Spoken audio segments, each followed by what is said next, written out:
powerful, kind, and magnanimous gods, others cruel, evil, and terrifying. In this video, I bring you the compilation of the mythological gods of different cultures of our planet.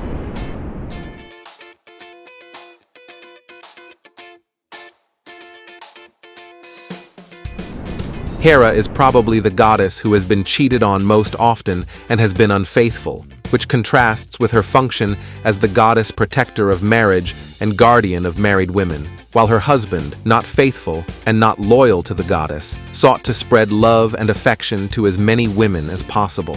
Zeus did not care much about marriage to Hera, and much of Hera's cruelty stemmed from the jealousy and pain caused by Zeus's numerous infidelities. As a faithful wife, Hera felt constantly humiliated by her husband's affairs, which led her to take revenge not only on Zeus, but also on his lovers and descendants. At one point, she became so unhinged that she would punish for the sake of punishing, and would do evil deeds just to spite herself a little. Everything she could not do to her husband, she would make mortals and other gods pay for it. I'm not going to talk about all the horns they put on Hera. I'll leave that for another video. In this one, we are going to see some of the craziest revenge stories of Hera, the most toxic goddess of all times. One day, Zeus and Hera found themselves in the middle of a heated argument. The subject was a curious one. Who enjoyed sex more, men or women? Unable to reach an agreement, they decided to look for someone who could offer an unbiased perspective. They chose Tiresias, a mortal who had experienced life as both a man and a woman, making him the ideal candidate to resolve their dispute.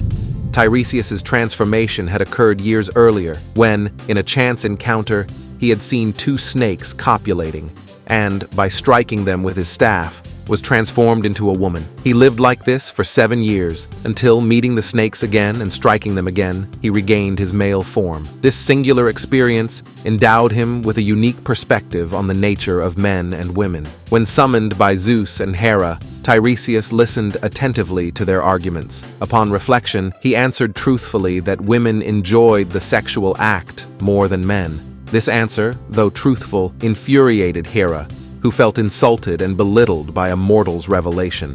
In a fit of anger, Hera decided to punish Tiresias by blinding him. Darkness closed over him, depriving him of his sight, a severe punishment for his honest intervention in the divine dispute. Zeus, although he could not undo the punishment imposed by Hera, wanted to compensate Tiresias in some way for the injustice he had suffered. Moved by the desire to balance the scales, Zeus granted Tiresias the gift of prophecy. This gift would not only compensate for the loss of his physical sight, it would also grant him a deeper and more far-reaching insight into the future and the mysteries of the world. It also granted him an exceptionally long life, allowing him to live for many generations and become one of the most respected and consulted prophets in all of Greece. One could say that Tiresias was even lucky. His mistake was to be honest, just as Procris and Cephalus's mistake was to love each other. Hera had observed the happiness of Procris and Cephalus from Olympus. Procris, daughter of the king of Athens, and Cephalus, a young hunter, were madly in love and living happily. Why could the two of them love each other madly, while Hera had to put up with Zeus' continuous dishonors? Knowing human nature and its weaknesses, Hera devised a plan to instill jealousy and mistrust in the couple's hearts.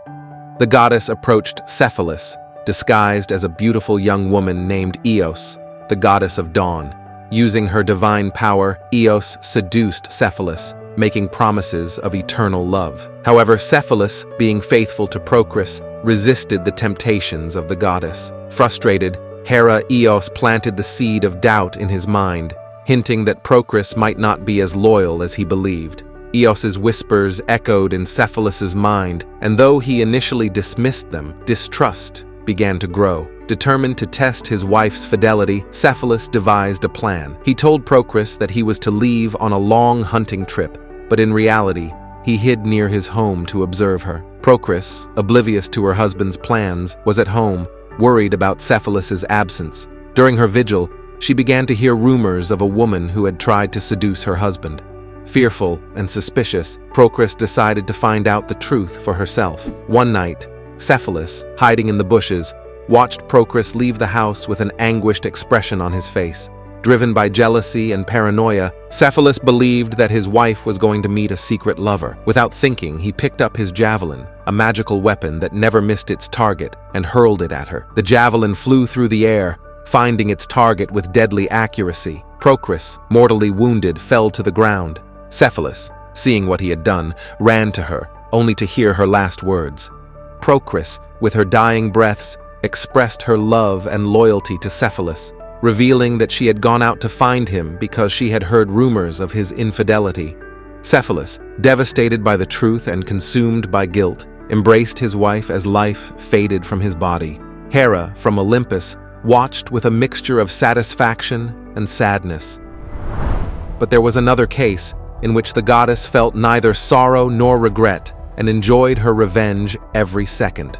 Long ago, there was a small but prosperous tribe known as the Pygmies. Among them reigned Joranna, a beautiful and proud queen. Her beauty was such that even the gods noticed her, but it was her arrogance that finally attracted the attention and wrath of the goddess Hera. Joranna, intoxicated by her own beauty, claimed to be more beautiful than the goddess herself. Murmurs of her vanity quickly reached Olympus, where Hera could not allow such insolence. Determined to punish Joranna for her arrogance, Hera descended to the mortal world, ready to teach her a lesson she would never forget. One night, as Joranna was admiring herself in the mirror, Hera appeared before her in all her splendor. Joranna fell to her knees, but her fear did not calm Hera's fury. With a wave of her hand, Hera transformed Joranna into a crane, a beautiful bird with white feathers and a long neck. But the punishment did not end there. Hera decreed that the Pygmies, unaware that the crane was their former queen, would see her as a threat and pursue her relentlessly. Joranna, now a crane, found herself alone and rejected. The Pygmies, unaware of her true identity, constantly tried to hunt her down. From Olympus, Hera watched in satisfaction, convinced that her lesson had been learned. You probably know the story of the Trojan War, the famous Trojan horse, or the legend of Achilles and his sinew. But do you know what caused all this? Well, if you have been paying attention during the video, the answer is clear. Once again, the jealousy of Hera? Seriously. She has earned the title of the most toxic goddess of all times. The history of the Trojan War is full of heroes, tragedies, and mighty gods. One of the most famous causes of this epic war can be traced back to an incident known as the Trial of the Golden Apples. It all began at the wedding of Peleus and Thetis, where all the gods were invited except Eris, the goddess of discord. Resentful at being excluded, Eris burst into the feast and threw a golden apple into the middle of the banquet with the inscription, "For the most beautiful." 3 goddesses claimed the apple: Hera, Athena, and Aphrodite. Zeus, to avoid further conflict, decided that Paris, the prince of Troy, known for his beauty and impartial judgment, would be the one to decide which of the 3 goddesses deserved the golden apple. Each of them tried to bribe him with tempting promises. Athena offered him wisdom and skill in war. Hera promised him power and dominion over all Asia, and Aphrodite promised him the love of the most beautiful woman in the world, Helen of Sparta. Paris, seduced by Aphrodite's promise, gave the apple to the goddess of love. This act unleashed the fury of Hera, who felt deeply humiliated and snubbed. Hera vowed that Troy would pay dearly for Paris's decision. In time, Troy's fate began to crumble. Helen, the most beautiful woman, was abducted, or eloped, with Paris, which provoked the wrath of Menelaus, the king of Sparta and husband of Helen. Menelaus, along with his brother Agamemnon and other Greek kings, gathered a large army and set out for Troy to retrieve Helen, sparking the Trojan War. Hera fervently supported the Greeks in their effort to destroy Troy. From Olympus, she used all her influence to ensure that the Trojans suffered and were eventually defeated. He allied himself with other gods, such as Athena and Poseidon, who also had their own grudges against Troy. During the 10 years of war, Hera manipulated events, inspired Greek heroes, and turned the favor of the gods against Troy. Her hatred of Paris and her desire to punish the Trojans never wavered. Even at critical moments in the war, Hera intervened directly, helping the Greeks gain the upper hand in important battles. Eventually, the city of Troy fell by the trickery of the wooden horse, a strategy devised by Odysseus and supported by the Greek gods. Greeks hiding inside the horse opened the gates of Troy, allowing the Greek army to invade and destroy the city. The Trojans were slaughtered, their city razed to the ground, and the survivors taken as slaves. And despite all the death and destruction, this would not be by far her worst revenge, because there was a time when she almost managed to destroy the world itself. Both gods and mortals were in danger because of Hera's impulses, jealousy, and desire for revenge. No matter how much the goddess did, Zeus always found a way to disrespect her. His infidelities and capricious behavior had brought her to the limit of her patience. In an act of desperation, Hera decided to turn to one of the most fearsome beings that had ever existed, Typhon. This gigantic monster, born of Gaia, the earth, and Tartarus, the underworld, was a force of pure destruction. Typhon was a terrifying creature, with 100 fire-breathing dragon heads whose voices echoed the roar of wild beasts. His size and strength were incomparable, capable of reaching for the stars and shaking the foundations of the world. Hera, in her desire to see Zeus suffer, used her power to free Typhon from his underground prison. Once free, the monster ascended towards Olympus, launching a ferocious attack on the gods. Flames and screams echoed throughout the sacred mountain as the gods struggled to defend their home. Zeus was immediately engaged in a titanic battle against Typhon. Despite his power, Zeus found himself in a desperate struggle, his thunderbolts barely affecting the monstrosity before him. The struggle between the two spread throughout Greece, causing earthquakes and storms as they clashed. The other gods, though powerful, also struggled to contain Typhon's fury. Hera watched from the shadows, with her heart torn between desire for revenge and fear for the destruction she had unleashed. Her hatred of Zeus had clouded her judgment, and now she saw the consequences of her actions. Finally, after a seemingly endless battle, Zeus mustered all his strength and with one last devastating bolt of lightning, struck Typhon with such force that the monster was hurled back into the depths of Tartarus, sealed once again for all eternity. Olympus fell silent in the aftermath of the storm, its gods exhausted and its temples damaged. Zeus, wounded but victorious, confronted Hera, and though furious at her betrayal, understood the pain she had felt for centuries.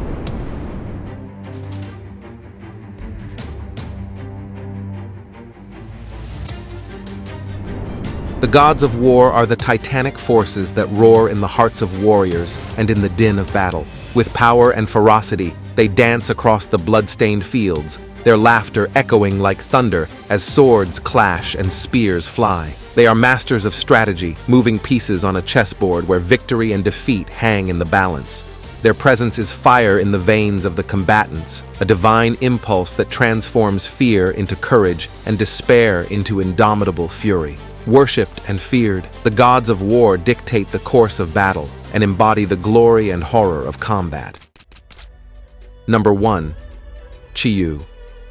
Chiyu, a titanic tribal leader and fierce god of war, commanded his tribes with unparalleled brutality in the legendary confrontation against the Yellow Emperor during the epic Battle of Zhuolu. This confrontation is revered as one of the most cataclysmic clashes in the annals of Chinese mythology.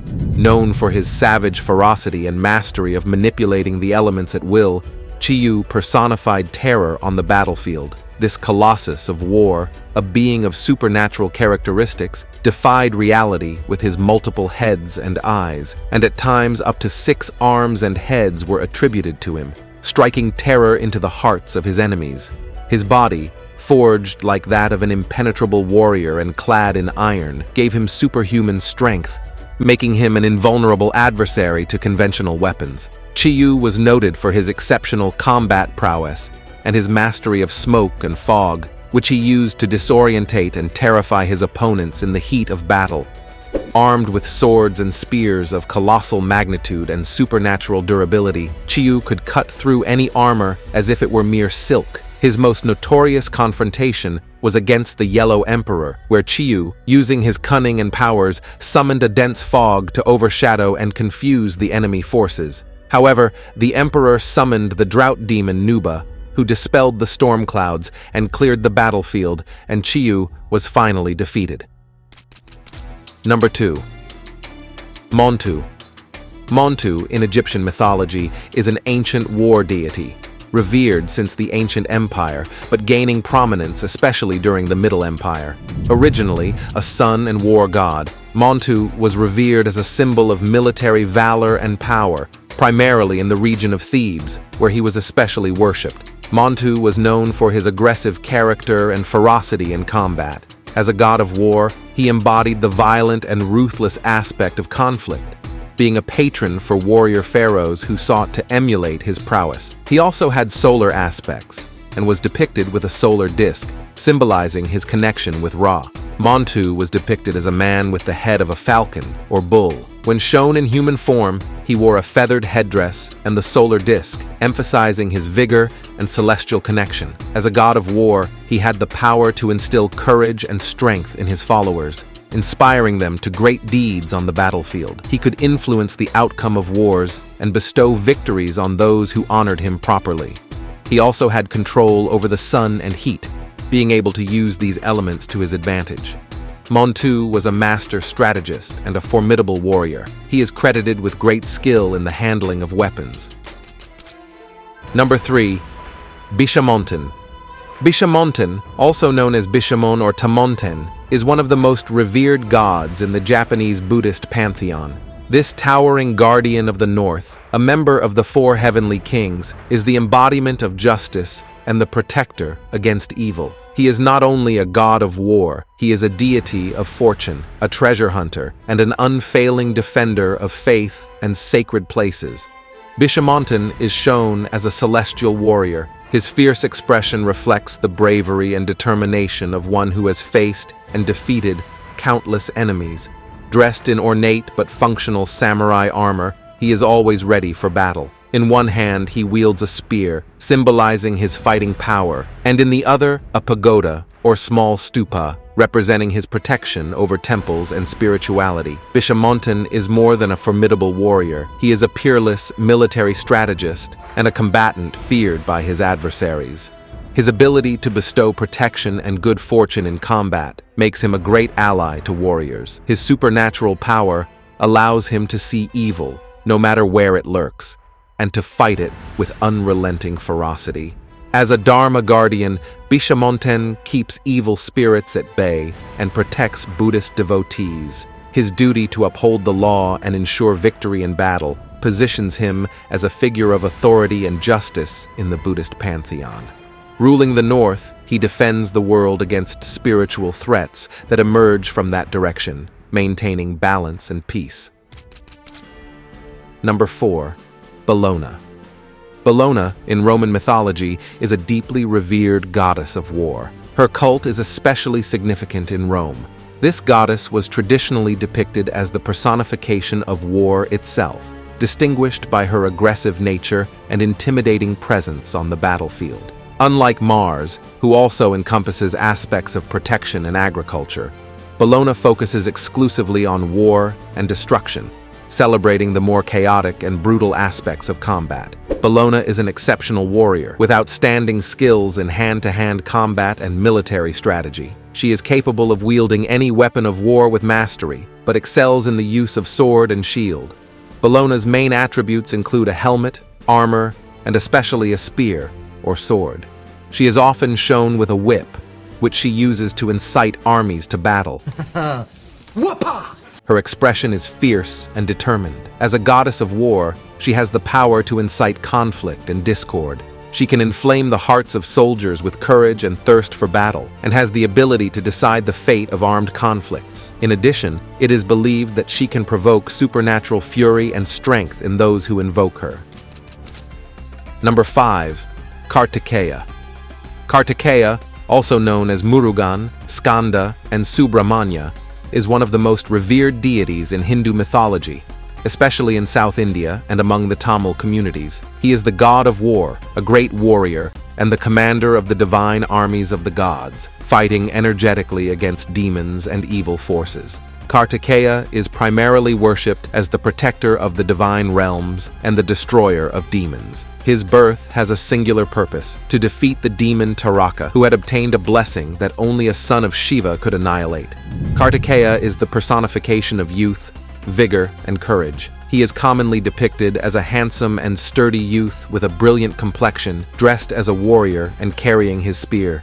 He is shown with several heads and arms, each bearing different weapons. As a god of war, Kartikeya possesses supernatural abilities, including divine strength, speed, and the ability to shapeshift. He has the power to summon weapons at will and to perform feats that no human being could ever achieve.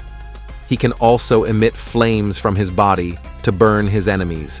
He is a master in the art of combat, skilled in the use of various weapons, but especially the spear, his weapon of choice. He possesses a deep knowledge of military strategies and battle tactics, which allows him to lead and win even in the most desperate situations. In addition, Kartikeya is often shown riding a peacock named Paravani, which serves as both a mount and a companion in battle. Which, to be honest, if any of us saw a person riding a peacock in battle, fear, I don't know if we would be afraid, or who knows. Maybe it's a ploy to get you to trust him, and it turns out that the peacock is even more powerful than the rider. Number 6. Ogun. Ogun is a prominent deity in the Yoruba religion and its American extensions, known as the god of war, metallurgy, and technology. He is revered as a fierce warrior, as the protector of blacksmiths, artisans, and all those who work with metal. In Yoruba mythology, Ogun is the god who clears obstacles, using his power and skills to fight injustice and evil. Ogun appears as a muscular and robust man, dressed in the clothes of a hunter or warrior, and carrying a machete or sword. His figure embodies the principle of necessary destruction that precedes renewal. Thus, he is both a destroyer and a creator, a protector who can be a ruthless warrior when provoked. Ogun possesses powers associated with iron and all that it represents, such as the ability to forge roads, war, and the destruction of enemies, as well as the protection and production of tools and weapons. His ability to transform metal into useful tools or deadly weapons is unsurpassed. The machete or sword are the most symbolic objects associated with Ogun. These weapons represent his skill in combat and his role as a path clearer, cutting through obstacles and opening pathways to new beginnings. He is also associated with the anvil and hammer, tools of his trade as a blacksmith. Number 7. Ares. Ares, the god of war in Greek mythology, embodies the brutality, chaos, and violence of combat, associated with the most brutal and bloody aspects of warfare. Throughout history, he has been both revered and feared for his power and temper. Unlike the goddess Athena, who represents strategy and just war, Ares symbolizes unbridled destruction and the rage of battle. He is described as extremely handsome, with a muscular body and imposing stature, symbolizing virility and power. His eyes can burn with the fury of battle, and his expression is stern and defiant, a permanent reflection of his warrior disposition and indomitable nature. As an Olympian deity, Ares possesses immortality and supernatural powers. He has the ability to incite war and conflict, instilling fury and courage in the hearts of warriors. He is a formidable warrior, a master of all forms of combat. His skill in the use of weapons is unmatched. He can bestow superhuman strength on his followers, and his presence on the battlefield can turn the tide of any confrontation. He also has a supernatural stamina and resilience that allows him to withstand and recover from injuries that would be fatal to other gods or mortals. Ares' most iconic attributes include his impenetrable armor, forged by Hephaestus, and his helmet that strikes terror into his enemies. He possesses a spear that never fails, and a shield that can withstand any attack. His war chariot, drawn by divine horses that can spit fire, is an extension of his dominance and ferocity. Ares does not have a kingdom in the traditional sense, like other Greek gods. His domain is the battlefield, and conflicts where his presence is worshipped and feared. His most significant temple was in Sparta, where he was revered as a model of martial virtue. Despite his power, Ares is not invincible. His impulsive temperament and bloodlust can cause him to act recklessly, often bringing him into conflict even with other gods.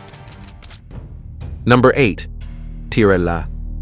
Tyr is primarily known as the god of war, but his rule over justice and law is equally important. He represents just war, waged for noble purposes and in defense of order and social structure. This sets him apart from other more impulsive and chaotic gods of war in various mythologies. Tyr is a formidable and noble-looking warrior, a strong and serene middle-aged man with a look that connotes wisdom and the experience of 1,000 battles. His missing hand is a reminder of why one should not stick one's arm into the mouth of the biggest and fiercest wolf in existence. With prodigious strength and unmatched skills in combat, Tyr brings courage and moral fortitude to those who seek justice. His influence extends beyond the battlefield, ensuring that contracts are honored and oaths honored.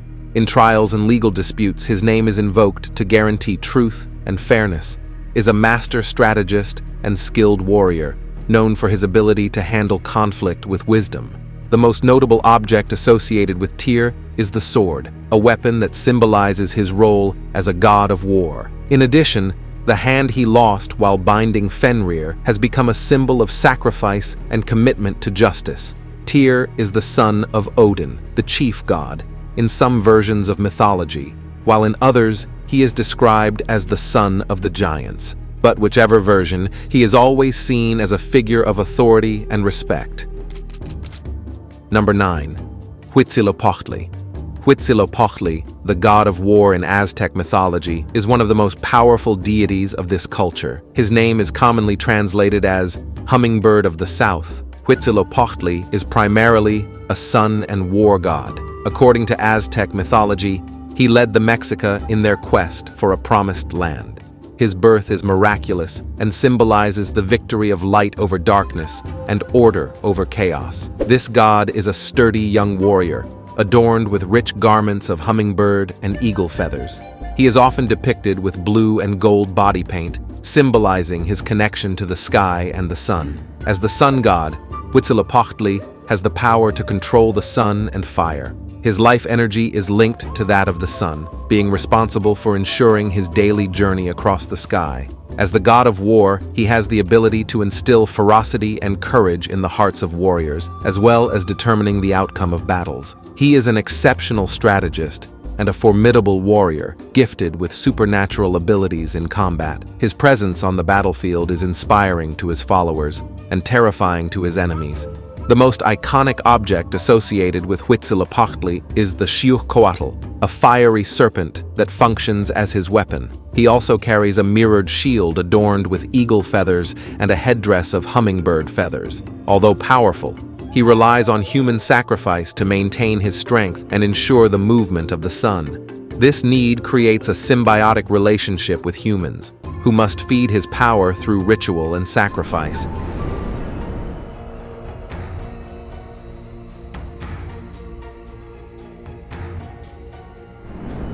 How can a god of war become the god and lord of the underworld? This is the legend of Nergal, god of war, and Ereshkigal, goddess of the underworld. Legend has it that one day the gods wanted to hold a banquet, but in order to maintain cosmic order, the celestial gods could not descend to the underworld, nor could the gods of the underworld ascend to heaven. It was decided to send a messenger to invite the beautiful Ereshkigal, goddess and mistress of the underworld, knowing that she would not attend but would send a representative who would take the divine food she was entitled to. Ereshkigal chose Namtar, her minister, to be at the celebration as her representative. Namtar ascended the long stairway to heaven and appeared before the gods. As the representative of the great goddess of the underworld, the other gods stood before him and then knelt to show their respect. However, Nergal, the proud god of war, remained seated, for Namtar was not to his liking. This was taken as an offense, for which Nergal was to be punished. Enki decided to defend him, and Nergal was sent to the underworld to ask the goddess for forgiveness. However, before leaving, Enki called him to warn him and told him not to accept a seat in the world of the dead, nor to eat of her food or drink of her beverages, nor to wash his feet, and most importantly, that he resisted the temptation to unite with Ereshkigal, even though she was so beautiful. Accompanied by 7 scorpions, representations of plagues, and carrying a throne made of wood as a present for the goddess, Nergal reached the underworld, passed through its 7 gates, and presented himself to Ereshkigal. The goddess was attracted to Nergal and offered him a seat, which he refused. Then food and drink were brought to him, but he also refused. She was offered to wash his feet, but he also refused. Then Ereshkigal went to bathe and allowed Nergal a glimpse of her body. He wanted to resist, but when the beautiful goddess showed herself again, he relented. They loved each other for 6 days, and on the 7th Nergal rose, creeping away from Ereshkigal, who was asleep, and passed through the 7 gates of the underworld to return to heaven. When Ereshkigal awoke, she discovered the absence of his lover, and Namtar informed her of his departure. Upon hearing this news, Ereshkigal fell from his throne and wept in despair. His faithful minister then offered to ascend to heaven and bring Nergal back. Namtar searches for him but does not recognize him, as Enki, with a spell, had changed his appearance. Namtar returns empty-handed, saying that he had not seen Nergal, but a minor god without a crown and who blinked constantly, which was unworthy of an important god. Ereshkigal realized the trick and angrily decided to threaten to send all the inhabitants of his kingdom to earth until the dead outnumbered the living. Nergal, enraged, returned to the nether world, broke through the 7 gates and reached Ereshkigal's halls. He seized her by the hair and lifted her from her throne in fury to behead her. But Ereshkigal confessed his love for him and offered to share the world of the dead with him as his consort. Nergal accepted, and from then on, they ruled the underworld together.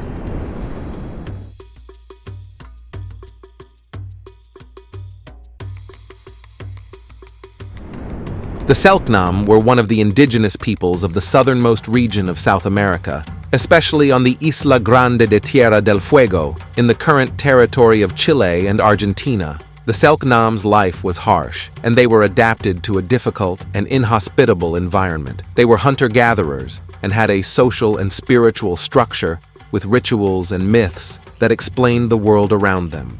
Unfortunately, due to the genocide and forced assimilation that the Selknam suffered at the hands of European and Creole colonizers, much of their culture and traditions have been lost or are incompletely known. In the beginning of time, the earth was flat and empty. There was no sun, moon, stars, or living things. The world was in complete darkness. There were powerful beings known as spirits or giants. Among the powerful beings that pre-existed in this nothingness, there was Tamaukal, the creator spirit and chief deity, and next to him, Kinos. Tamaukal, along with other spirit beings, began to shape the world. They created the geographical features of the earth, such as mountains and rivers.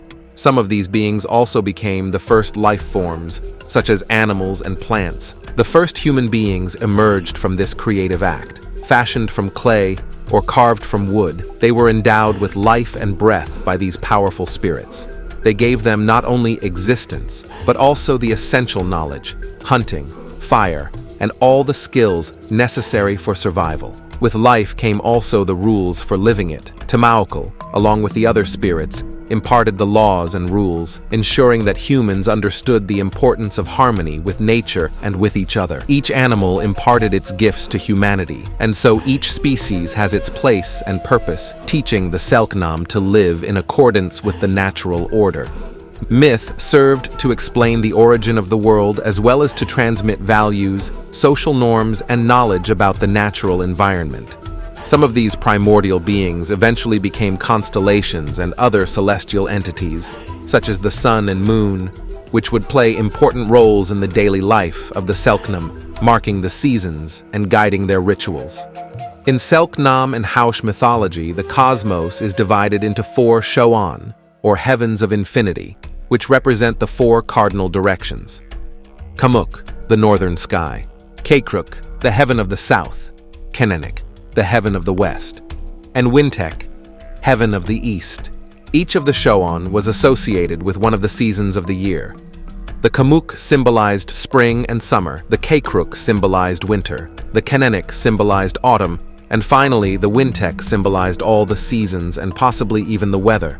Wintek is considered the most important of the 4 Shoan, as it is the dwelling place of Tamaukal and the origin of all that exists. Number 1. Tamaukal. Tamaukal is the supreme being in Selknam mythology, considered the creator of the world and its inhabitants, and played a crucial role in the Selknam worldview. He was a powerful and distant deity. He was not attributed human forms and was not represented by images.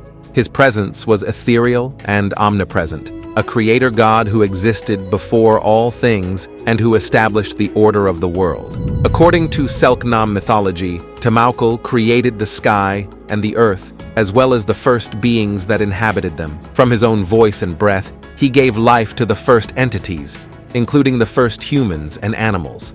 Although he was the supreme deity, he did not intervene directly in human affairs. The Selknam did not worship him directly in their daily lives. Rather, his influence was felt in the traditions, rules, and respect for the natural and social order he had established. Number 2. Kinos.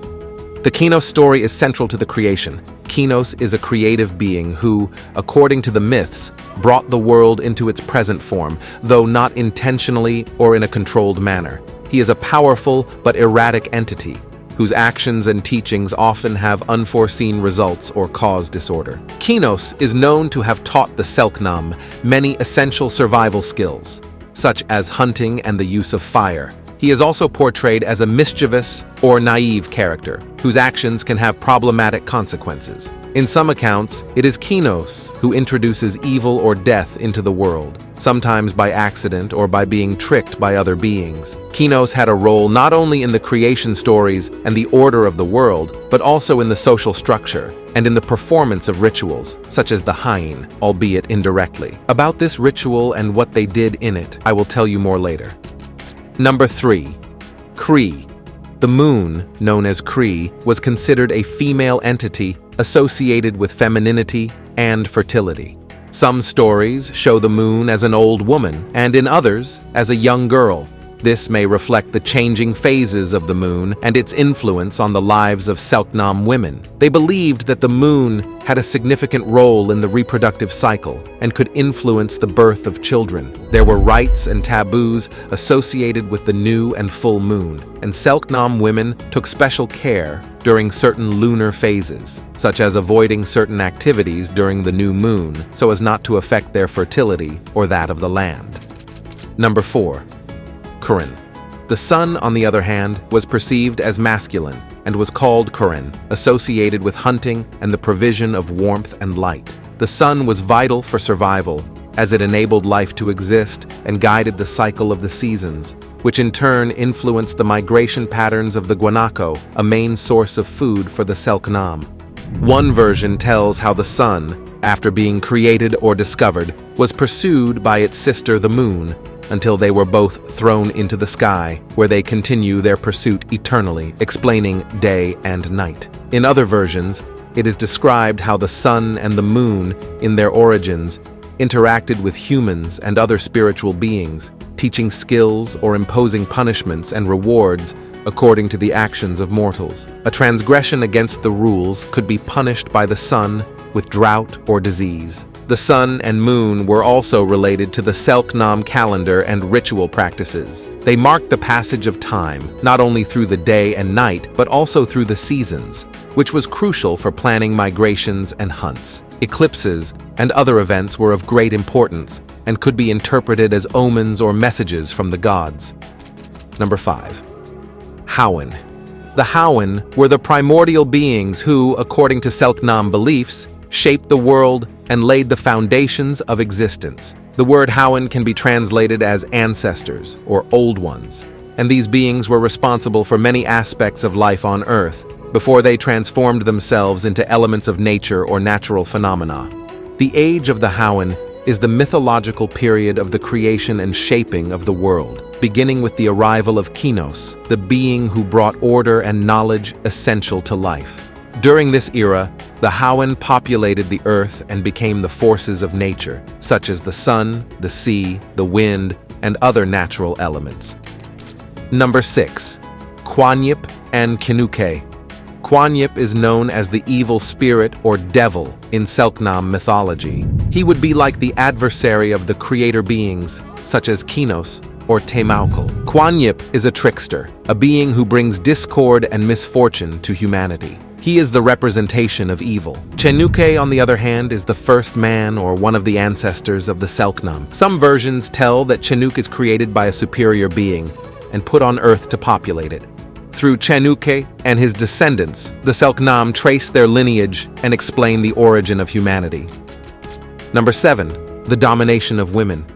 In mythical times, Selknam women were said to have control over men.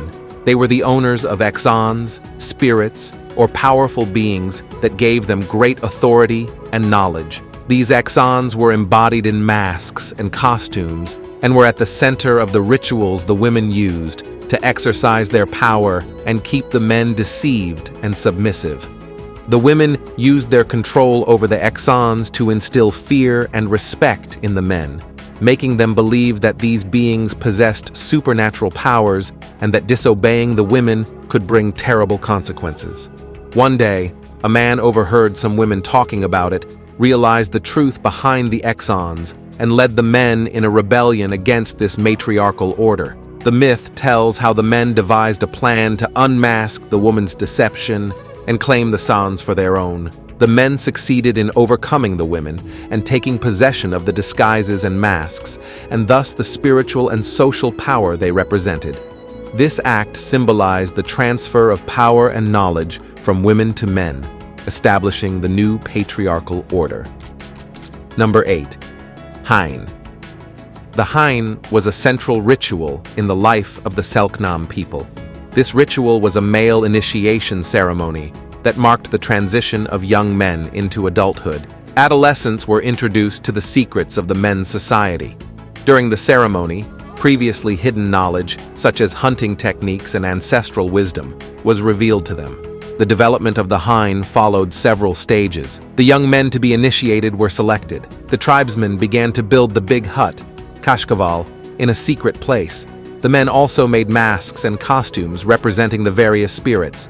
The young men were separated from the community and began a period of teaching and testing, where the elders passed on essential knowledge for their future life. The tribesmen would disguise themselves as exons, and during the night would enter the hut to attack the youths, reenacting the mythical struggle of ancient times.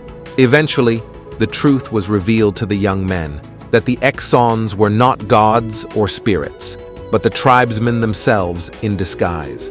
This taught the young men the importance of keeping male secrets and prepared them for their dominant role in society.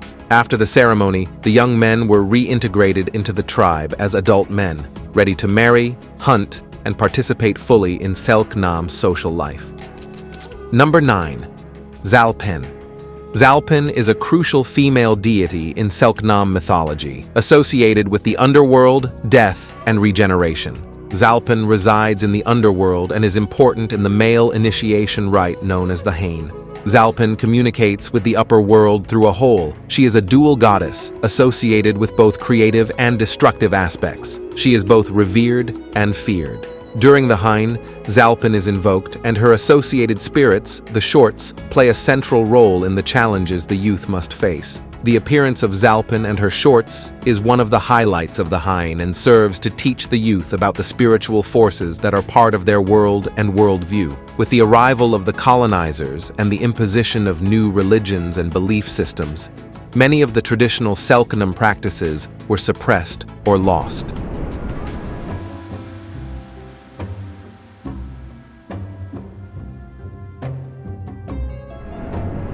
Mesopotamia is known for the emergence of several important cultures. The Sumerians were the first, around 4500 BC, followed by the Akkadians in 2334 BC and the Babylonians, around 1894 BC. Although many of the gods that appear in this video have similarities to the Babylonians or Akkadians, I will try to focus on the Sumerians, as they are the original and oldest. Number 1. An. An was considered the highest god in the hierarchy of the Sumerian gods. His position was so high that he was depicted as distant and disconnected from the affairs of the lesser gods and humanity. He symbolized all that was above the earthly world.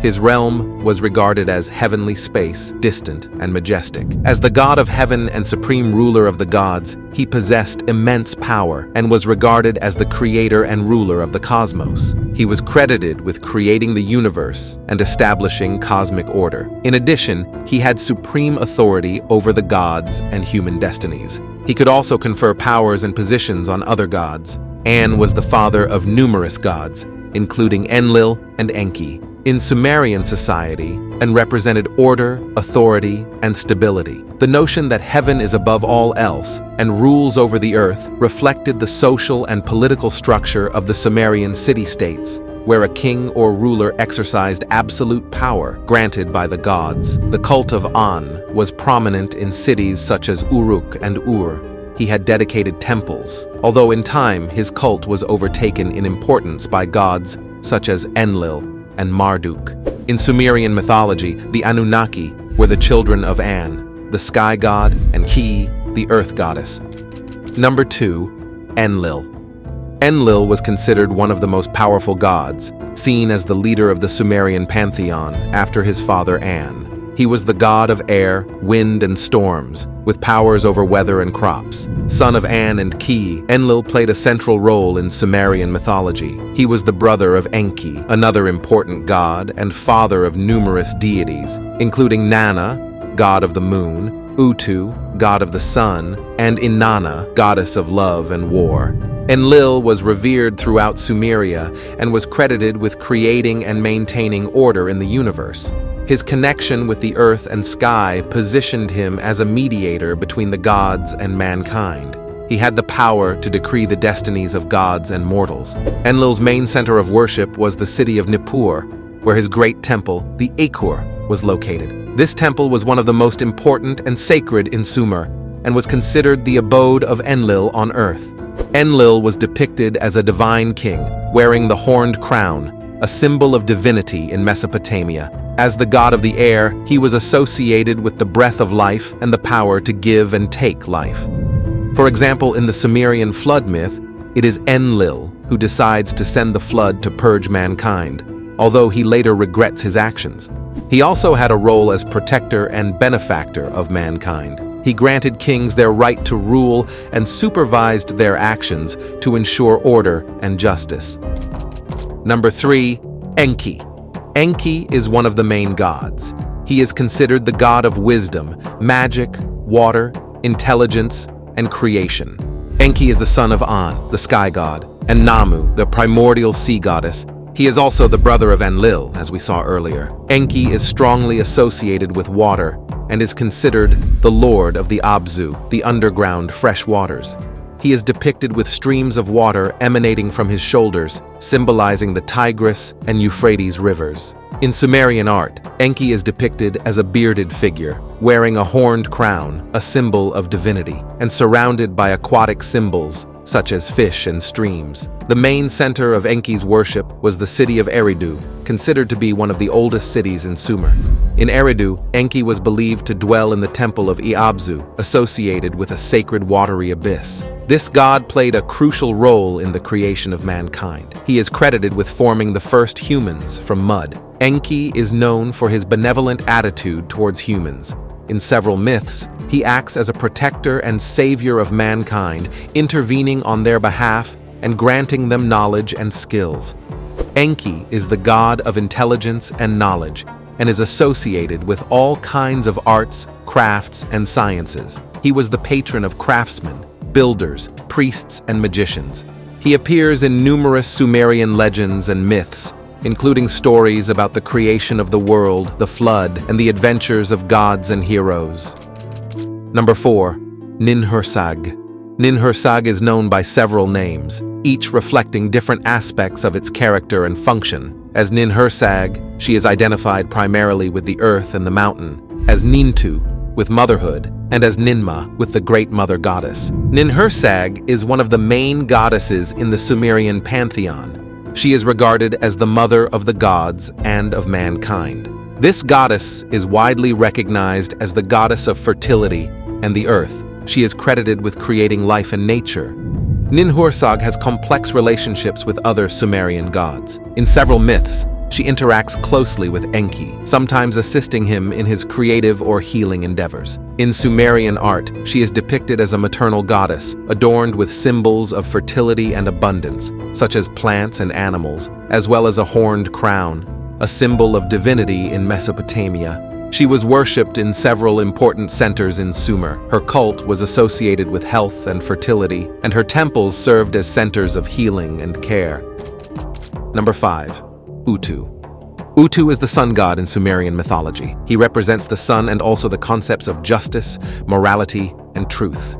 His presence in the daytime sky symbolizes enlightenment, clarity, and the visibility of truth. Utu was worshipped throughout Sumer, but his main center of worship was in the city of Sippar. At Sippar, it was believed that Utu ascended each morning from his temple to begin his journey through the sky. Utu is depicted emerging from the eastern mountains at dawn, showing the rising sun. He is shown as a majestic being, wearing a horned crown and often wielding a scepter or weapon, symbolic of his authority and power. Utu is considered the guardian of law and moral order, charged with the maintenance of balance and justice in the human world. His intervention in human and divine affairs shows his importance as a mediator and judge. He is also considered a protector of travelers and heroes. In some stories, he helps heroes in their adventures, guiding them and giving advice. Number 6. Inanna. Inanna is the goddess of love, beauty, fertility, war, justice, and political power. She represents both the generous and creative aspects of love, as well as the destructive and belligerent aspects of war. Artistic representations of Inanna include elements such as the 8-pointed star, a horned crown, and sometimes wings, highlighting her celestial nature.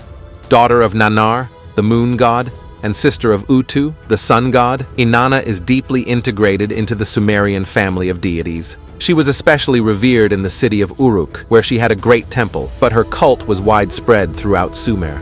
Uruk was considered her chief city, and ceremonies and festivals were held in her honor. Inanna is depicted bearing weapons of war and riding a lion, showing her warlike and powerful nature. She is also associated with the planet Venus, appears in numerous Sumerian stories and legends. One of the best-known stories is the descent of Inanna to the underworld, where she travels to the world of the dead, facing various trials and finally resurrecting. On the one hand, she is the goddess who promotes fertility and love. On the other, she is a relentless warrior and strategist on the battlefield. Number 7. Ereshkigal. Ereshkigal is the reigning goddess of the underworld, known as Kur. She rules the realm of the dead, a shadowy place where souls reside after death. Ereshkigal is identified as the sister of Inanna, the goddess of love and war. This relationship is central to several Sumerian myths, as we saw earlier with the famous descent of Inanna to the underworld. Ereshkigal is associated with darkness, death, and rebirth. Unlike her sister Inanna, who represents life, Ereshkigal symbolizes the inevitability of death and the dark aspect of existence. Kur, the kingdom of Ereshkigal, is a distant and desolate place inhabited by spirits and ghostly beings. As its ruler, Ereshkigal has the power to judge and dictate the fate of souls, representing the cycle of life and death, as well as the power and authority over the unseen realm of the dead. Number 8. Nanna. Nanna is the moon god. He represents the luminosity of the night, the lunar cycle, and is associated with wisdom and fertility. Nanna is the son of Enlil, the god of air, and Ninlil, a goddess of grain. He is married to Ningal and is the father of Inanna, the goddess of love and war, and Utu, the sun god. Nanna was worshipped in Ur, where he had a large temple called Ikishnugal. His cult was also important in Haran. Nanna is associated with serenity and the calming power of the moon. In Sumerian art, he is depicted in a celestial boat. As a lunar god, he is also associated with the cycle of time and calendars. The moon played an important role in Sumerian astrology and divination. Rituals to Nannar reflected the lunar cycles and were important for divination and the interpretation of omens. Number 9. Ki. Ki is the goddess of the earth, representing the physical aspect of the world. She is the consort of An, and together they are the parents of other important gods. As an earth goddess, Ki symbolizes fertility, nature, and sustenance. She is connected with the earth and all that it provides for humanity and the gods. Although she does not appear as much in myths and legends as other Sumerian deities, as an earth goddess, she is crucial to the balance of the world. Ki represents life on earth, Fertility and agricultural production was vital to ancient societies, which depended on the land for their survival. This made Kai a particularly relevant goddess. Number 10. Namu. Namu is the primordial goddess, representing the original chaotic waters that existed before the creation of the world. She is the origin of everything, the primordial source from which the gods and the cosmos emerged. She is the mother of An, the god of the sky, and Ki, the goddess of the earth. Namu symbolizes unformed chaos and the potential for creation, represents the state before the creation of the structured order of the universe and Sumerian beliefs about the origins of the universe. Number 11. Dumuzi. Dumuzi is the god of fertility, vegetation, cattle, and shepherds. He represents the vitality of nature. Dumuzi is Inanna's consort or lover. He embodies the annual cycle of growth and decay in nature. When Inanna descends to the underworld, Dumuzi takes her place for part of the year. Their annual death and resurrection are linked to the seasons and agricultural cycles.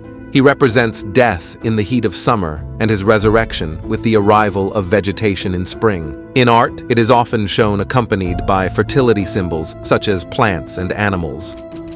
Number 12. Ninlil. Ninlil was the goddess or mistress of the air and consort of Enlil. Originally called Sud, she adopted the name Ninlil when she joined Enlil. She lived in Dilmun, and according to the text of Enlil and Ninlil, she was raped by Enlil while bathing naked in the river. Some have associated her with the origin of Lilith. Ninlil shared many functions with Enlil, especially in the Declaration of Destinies, and was considered a major deity in the Mesopotamian pantheon. In addition to her role in the Sumerian pantheon, Ninlil was also incorporated into the Hurrian religion, where she and Enlil were considered part of a group of primeval gods who resided in the underworld. Number 13. Ashnan. Ashnan is the Sumerian goddess of grain and agriculture. She is the one who decides abundance and prosperity with crops and agricultural production. According to Sumerian myths, Ashnan was created to provide food and sustenance for the gods and mankind. Her existence is linked to the well-being of Sumerian society, which depended heavily on agriculture. Ashnan represents grain and the fertility of the land. Number 14. Nergal.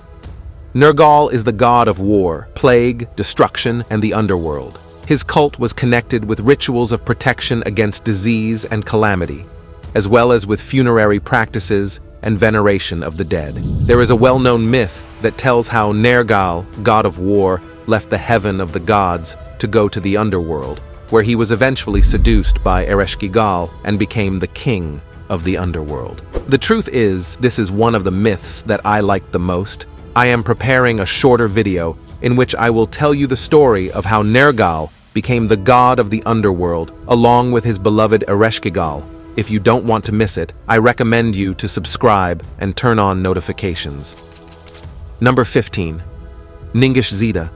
Ningishzida is the god of vegetation and is related to the underworld. This deity had various representations, sometimes as a serpent with a human head, was known as the Lord of the Tree of Life, and associated with the symbol of the twisted staff, which represents intertwined serpents. In the underworld, he held the office of throne bearer, but also had links with nature as the god of tree roots. This connected Ningishzida with the underworld. Number 16. Nanshe. Nanshe was the daughter of the god Enki and was associated with a variety of aspects, including dreams, prophecy, justice, dream interpretation, and water. One of Nanshe's main characteristics was her ability to interpret dreams and intuit people's futures. Because of her high status as a prophetess, she was considered to be able to foresee the future of both humans and deities. Her main temple was in the city of Nina. She also had a special connection with the springs of the underworld, which were associated with prophecy, and at least once a year she participated as a judge of each person's deeds.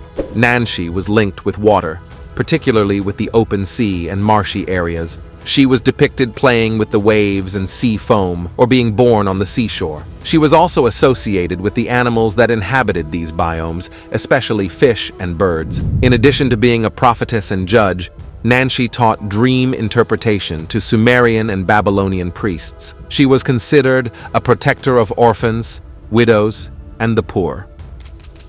Number 17. Ningal.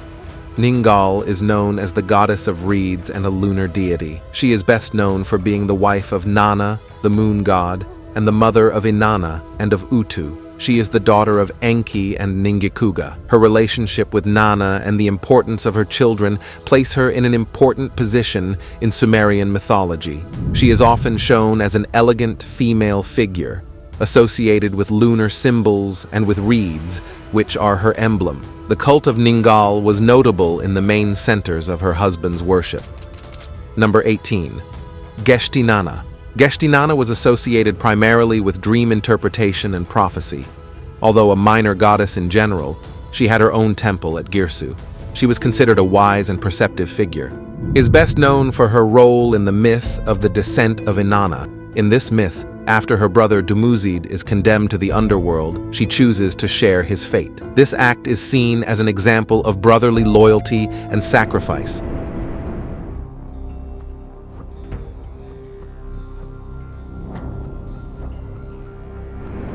In the beginning of time, the earth was a vast, flat plain engulfed in darkness. Beneath this surface, spiritual ancestors lay in a state of deep hibernation. These ancestral beings had different forms, human figures, animals, plants, and combinations of these elements. With the awakening of these ancestors, the period of transformation and creation began. They moved across the earth, and with each step, movement, and action, they molded the landscape we know today. Mountains rose into the heavens, rivers carved their way through the earth, and fertile valleys unfolded. Their work was not limited to the formation of the world. They were also the creators of life. It was through them that the first humans, animals, and plants came into existence. The Dreamtime ancestors established the laws, customs, and languages that would guide the Aboriginal peoples through the generations. The creation story and the different gods and deities in Australian Aboriginal mythology is very varied, as there are over 500 different groups of Aboriginal people in Australia, each with their own beliefs and stories. So in this video, I will try to collate the gods and goddesses from different areas of the country. Number 1. Rainbow Serpent. The rainbow serpent is an ancestral being that originates from the Dreamtime. This mythical creature is known by different names in the various Aboriginal languages and has different interpretations and roles in the stories. The rainbow serpent is a sleeping being that resides in a well of water. Upon awakening, it begins its journey through the world. As the serpent moves, its huge and powerful body shapes the landscape, creating rivers, mountains, valleys, and water wells.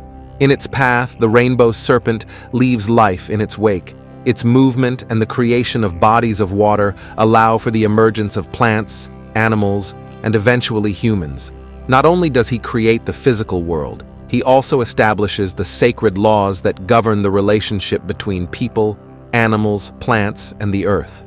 These laws dictate how beings should live and relate to each other, and how they should care for the natural world. The rainbow serpent is also a symbol of fertility and life. It controls the rain and water cycles, which are vital for survival on the arid Australian continent. At the end of its journey, the rainbow serpent returns to its resting place. His departure leaves the world in its present form, with its established laws and structures. Number 2. Baiame. Baiame is known as the Great Creator. He created the earth, the sky, and all living things. He shaped the landscape, creating mountains, rivers, and valleys, and established the laws of nature. In some legends, Baiame came down to earth in human or semi-human form to interact with humans and teach them vital skills, such as hunting, fishing, and gathering food, as well as performing important ceremonies. Baiame is associated with other important spiritual beings, such as his wife Biragnulu, who is seen as a goddess of water and fertility, and his son Daramulam, associated with the sky, stars, and weather. After shaping the world and imparting his teachings, Baiame left the earthly world and ascended to heaven. From there, he is said to continue to watch over and guide his people, where he remains a spiritual presence, a protector, and a divine ancestor. Number 3. Yai. Yai is a deity that arises during the dream time. She is known as a sun goddess. In her mythology, she plays a crucial role in the creation of the world. The story begins with Yai asleep in the dream world. When she awakens, her light illuminates the world, which until then had been in total darkness. As Yai travels across the sky, his light and warmth bring life to earth. Yai's appearance and light caused plants to sprout and blossom. Animals and humans also awoke and began to move about the earth. In some versions, Yai interacts with other ancestral beings and spirits, including evil beings who try to counteract his influence and challenge his power. At the end of the day, Yai returns to the world of dreams, giving explanation to the cycle of day and night. As a sun goddess, Yai is a symbol of fertility, growth, and renewal. Her influence is vital to the survival and prosperity of all living things. Number 4. Dirawong. In the lands of the Bundjalung people in northeastern New South Wales, the story is told of a powerful and spiritual being known as Dirawong. In a time beyond memory, Dirawong was born. Rising from the depths of the earth, he took the form of a goanna, a noble and powerful lizard. Dirawong was more than just an animal. He was the embodiment of wisdom, strength, and protection. Dirawong roamed the vast lands of the Bundjalung, imparting wisdom and protecting his people. His eyes watched over the deepest secrets of nature. He taught the people to live in harmony with the land, to respect its cycles, and to understand the mysteries hidden in the shadows of the forest. But the peace of this ancient world was challenged by the presence of another powerful being, the rainbow serpent, a spirit of creation and destruction. In a moment of imbalance, the rainbow serpent threatened to overwhelm the world with its power. It was then that Dirawong intervened, confronting the formidable being to protect the earth and its inhabitants. The battle between Dirawong and the rainbow serpent was titanic. Every move of the rainbow serpent created rivers and mountains, while every defense of Dirawong maintained the balance of the world.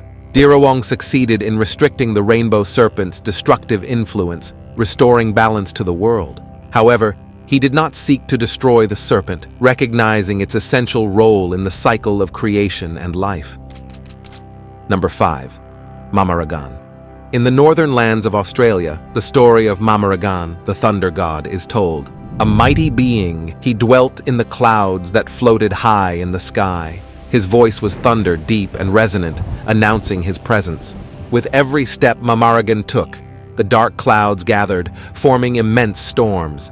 His laughter was the crackle of lightning, illuminating the sky with its power and energy. As Mamaragan advanced, the rains fell on the land, causing the rivers to flow.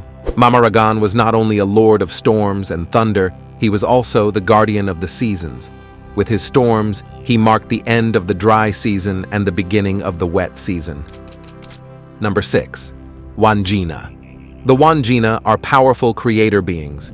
It is believed that in the dream time, the Wandjina came from the sky or emerged from the earth and created the landscape, life, and established the laws of nature. As they traveled the earth, the Wandjina shaped the landscape, created animals and plants, rivers and mountains. As well as being creators, they are also seen as custodians of the landscape, flora and fauna.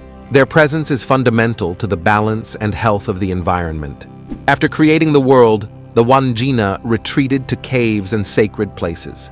From there, they watch over and maintain the world, ensuring that the laws and order they established are upheld. Number 7. Noe.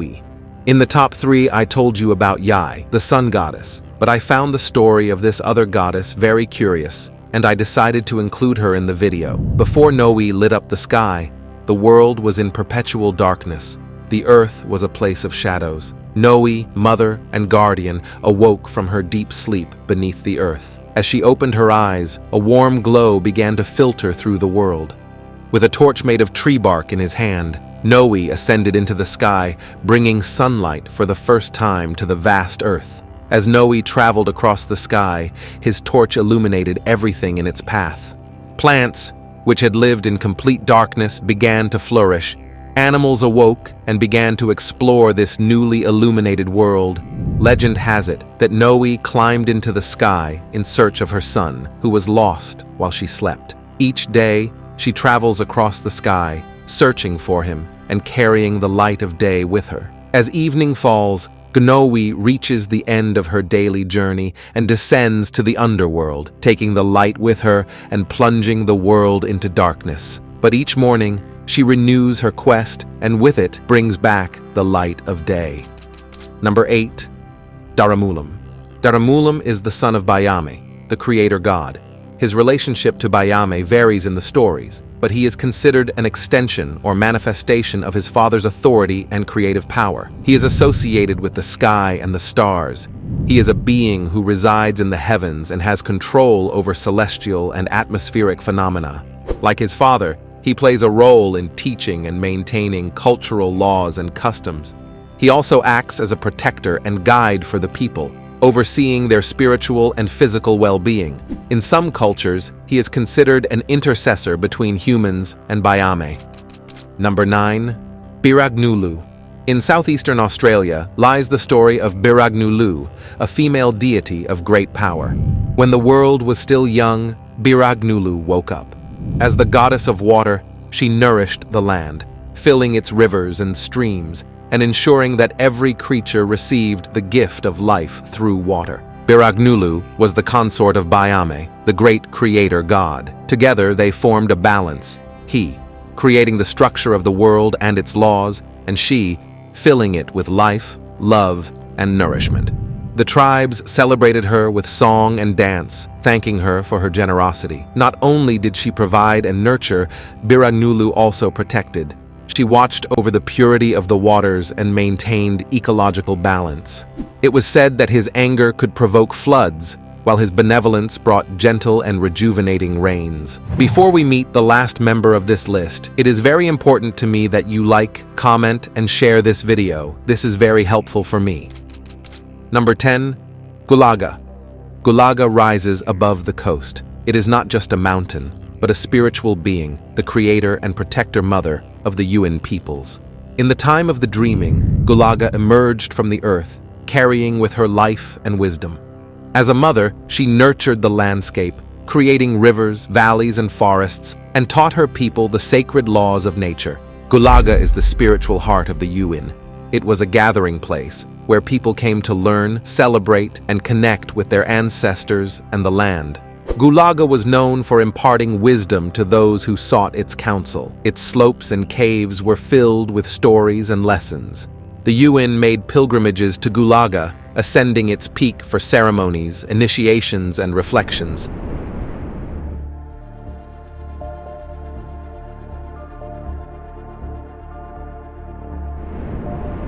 Number 1. Hinenuitepo. She is known as the goddess of death and the queen of the underworld. She is related to the cycle of life and death. Her realm is the underworld, or realm of the dead in New Zealand Maori mythology. Hinenuitepo is often described as an imposing woman with green skin, eyes as bright as jade, and hair as dark as night. She has great power and control over death and the fate of souls. Her story is linked to that of Maui, the famous Maori demigod, who attempted to overcome death to grant immortality to mankind. Maui planned to enter the body of Hinenuitepo while she slept and exit through her mouth, believing that this act would break the power of death. To put it mildly, let's say he attempted to enter from below and exit from above. However, while performing his mischief, one of the forest birds laughed, awakening the goddess, who closed her legs and killed Maui. Because of her failure, mankind remains mortal. Why? Why did you fail? Number 2. Batara Kala. He is the god of darkness, time, and is also seen as a devourer of things and beings.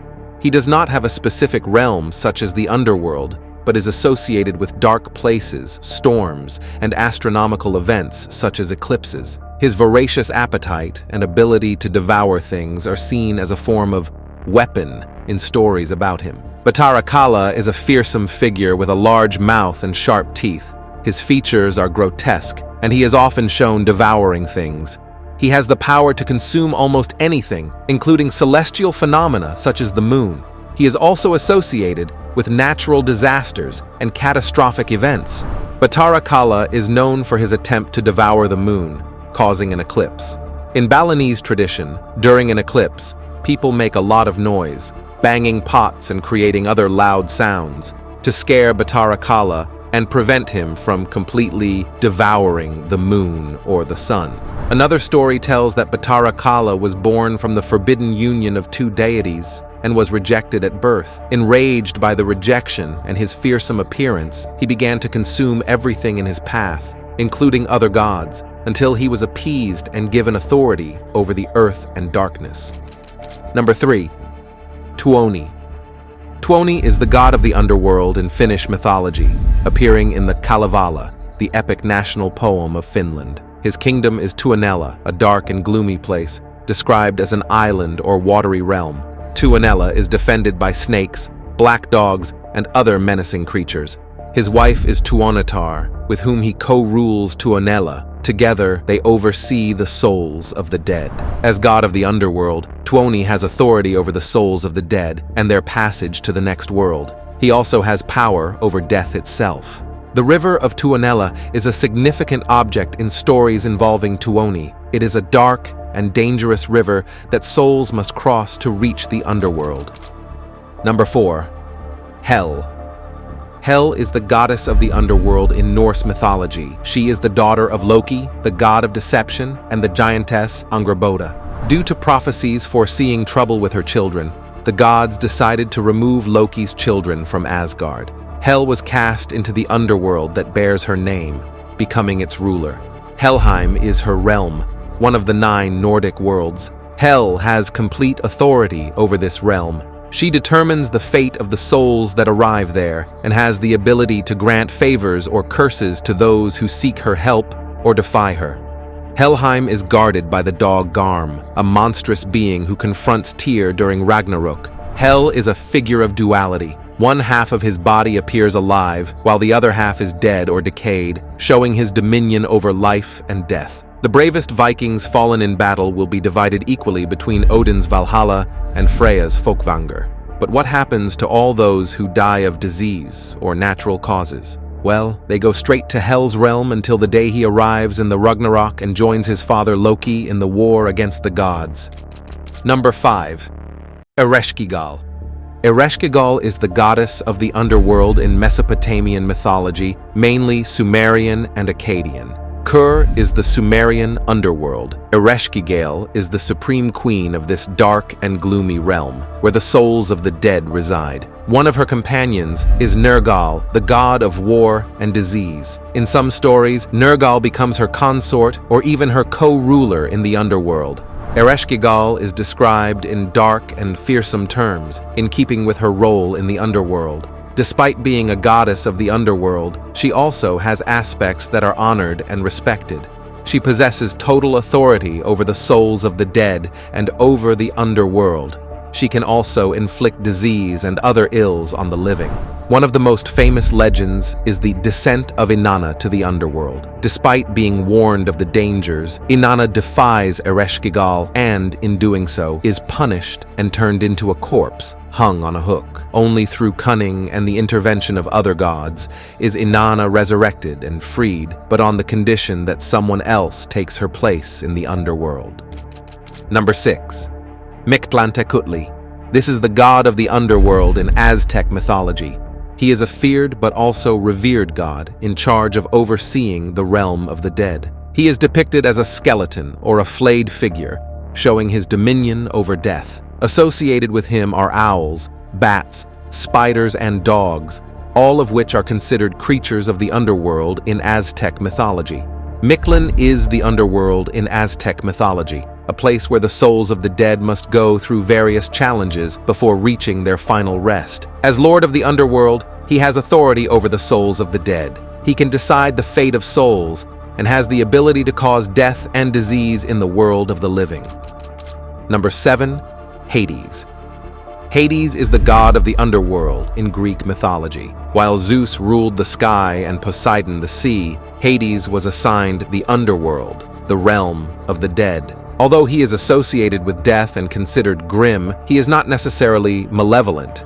In fact, he plays an essential role in balancing the cycle of life and death. The underworld, sometimes called Hades, like the god, is his realm. Within the underworld, there are specific areas, such as the Elysian Fields, where virtuous souls reside, Tartarus, a deep prison for titans and other beings, and the river Styx, which acts as the border of the underworld. His most iconic weapon is the Bident, similar to Poseidon's trident, but with only 2 prongs. In addition, he has a helmet, a gift from the Cyclops, called the Helmet of Darkness, which makes him invisible. Cerberus, the 3-headed dog, is the guardian of the underworld and ensures that souls do not leave and that no one unauthorized enters. His wife is Persephone, the goddess of vegetation and spring, whom he kidnapped and took to the underworld. Eventually, they came to an agreement in which she divides her time between the upper and lower worlds.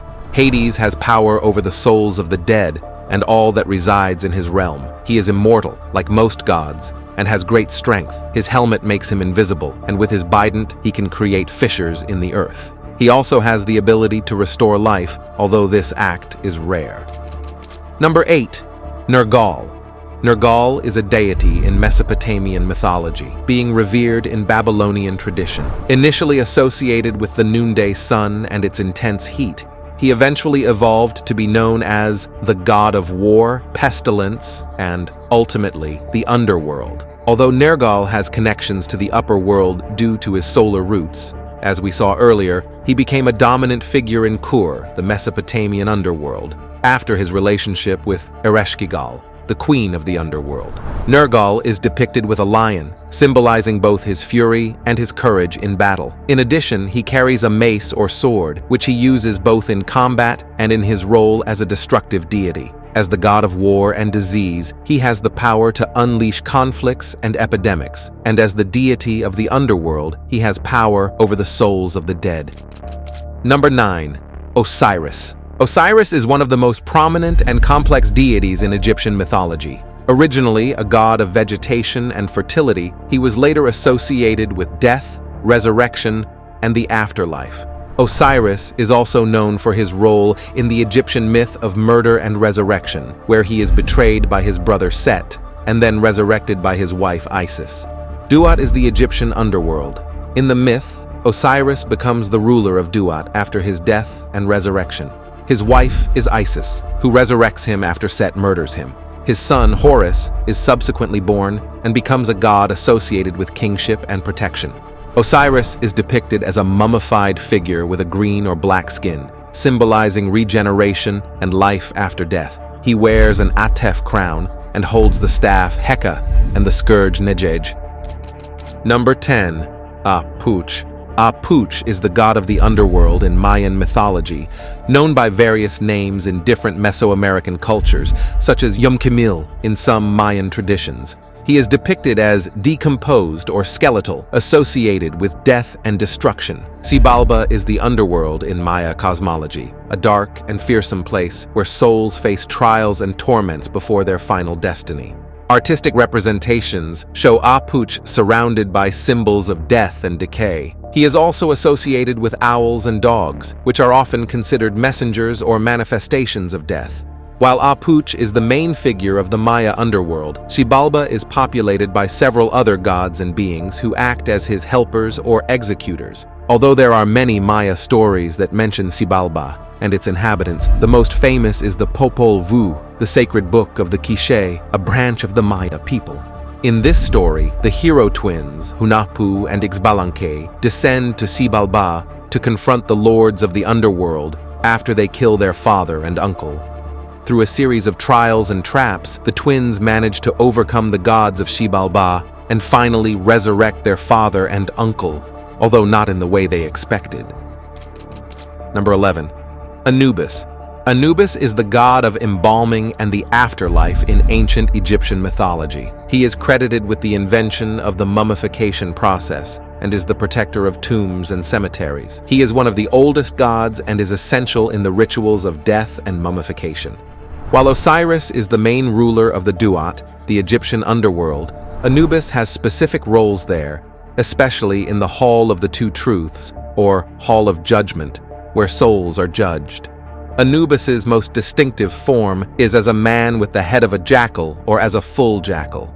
It is common to see him in scenes where he is performing mummification or supervising the process. Anubis is essential in guiding souls to the afterlife. He oversees the mummification process and ensures that it is done correctly. He also plays a crucial role in the weighing of the heart, where the heart of the deceased is weighed against the feather of Maat. If the heart is lighter than the feather, the soul can continue its journey to the afterlife. If it is heavier, it is devoured by Ammit. Number 12. Yama. Yama, also known as Yamraj in some traditions, is a central figure in several Asian mythological and religious traditions. He is known as the god of death and is the judge of souls passing into the afterlife, Naraka or Yamaloka. Depending on the tradition, this realm varies in description, but is commonly described as a place of judgment where souls are judged for their actions in earthly life. Yama is depicted with a noose or rope, which he uses to catch the souls of the dying. He is often accompanied by two four-eyed dogs that are described as his guardians or helpers. Yama is a fearsome being with a greenish skin color, dressed in red robes and reading a buffalo. However, although he is feared as the god of death, he is also respected as a just judge. As the god of death, he has power over the souls of the dead.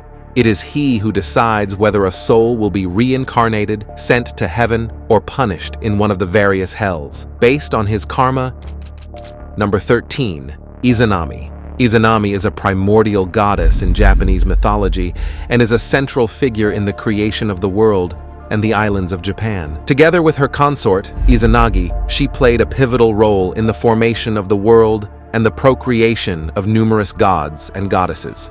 However, during the birth of the god of fire, Kagutsuchi, he suffered severe burns and eventually died. Yomi no Kuni, also known simply as Yomi, is the world of the underworld in Japanese mythology. After his death, Izanami went to this dark and gloomy place. In her original form, Izanami is a beautifully rendered goddess, but after her death and residence in Yomi, she takes on a more shadowy and decrepit appearance. As a goddess of creation, she has powers related to the formation of the world and procreation.